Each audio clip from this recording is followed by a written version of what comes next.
No caso aqui, a gente está utilizando o wildcard com o tipo do atributo. Então vamos voltar lá no exemplo. Div, né? Se eu colocar aqui arroba asterisco, deixa eu só confirmar se está correto isso aqui. Tá? Viu que não teve diferença? Então são todos os objetos que têm algum tipo de atributo. Tá? Como o div tem um atributo, que no caso aqui é o class, ele vai trazer para a gente esse objeto. Se eu especificar aqui a id, por exemplo, não vai aparecer nada porque o div não tem id, ele só tem class. Mas vamos supor que eu não soubesse que ele tinha um class. Então eu especificaria aqui qualquer atributo, qualquer objeto que tenha um atributo vai aparecer no meu filtro. Okay? Esse node ele é bem parecido com esse asterisco aqui, ele vai retornar todos os nós do main. Então a gente pode utilizar aqui, olha, node, entre parênteses, trouxe todos os nós do main. Se a gente colocar aqui de novo o asterisco, não mudou a seleção. Ok? E aquele operador lá, que é o primeiro operador booleano, operador aqui, né, de conjunto de nós, ele vai trazer um conjunto de nós ou outro conjunto de nós. Se os dois forem válidos, ele traz os dois. Se um dos dois for válido, ele traz apenas um. Ele não é um ou excludente. Então, vou mostrar o exemplo aqui. Barra main, barra div 1. Então, vamos colocar aqui barra main, barra div 1. Vai trazer um objeto específico. Beleza. Só que vamos supor que eu queira trazer mais de um objeto nessa minha busca. Então, vou utilizar o operador, que é aquela barra vertical. E vou passar aqui o segundo filtro, que no caso é o main barra div com predicado last. Então vamos lá, barra main, barra de novo, voltando um filtro relativo, barra main div, opa, não, aqui é last, deixa eu conferir, main div last. Então, olha, ele trouxe o primeiro, porque atendeu ao filtro, e trouxe o segundo elemento, que também atendeu ao filtro.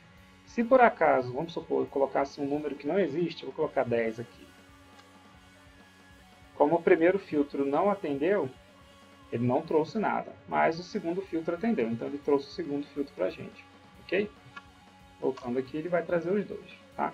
Isso aqui é interessante quando você não quiser fazer vários filtros, ou então vamos supor que o objeto aqui mude de classe, enfim, pode ter alguma situação que esse objeto tenha um comportamento diferente e você já tenha mapeado quais são os possíveis filtros para esse objeto. Você coloca um ou outro, sempre tendo cuidado de não trazer coisa a mais aqui do que você precisa no seu teste. Beleza? Mais alguns exemplos aqui, agora utilizando o operador aritmético, eu já mostrei para vocês, trazer o penúltimo objeto do filtro, do conjunto de objetos.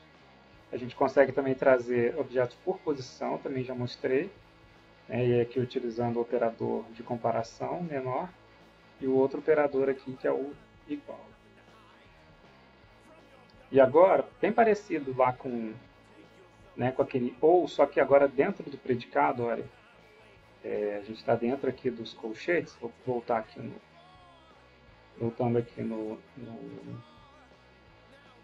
LinkedIn,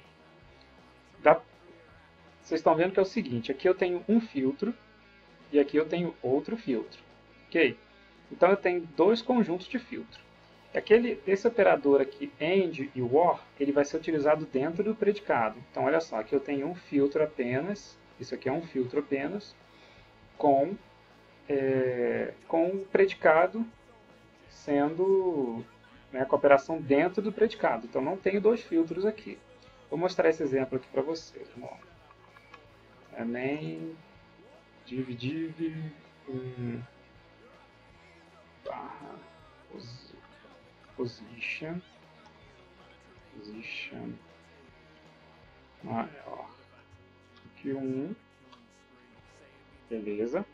Eu quero todos os elementos que têm a posição maior do que 1, né, maiores que 1. Então, no caso, é o 2 e o 3 aqui.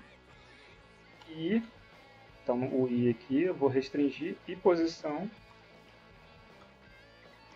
menor que 3. Então, quem está entre 1 e 3 é o objeto aqui na segunda posição. Tá? É uma... Poderia colocar menor ou igual também, ou menor ou igual do que 1. Então, isso aqui é uma técnica, né? É um artifício que você consegue utilizar para poder fazer o filtro sem especificar classe, né? Sem especificar o ID. É um atributo que também pode ser utilizado. Tá?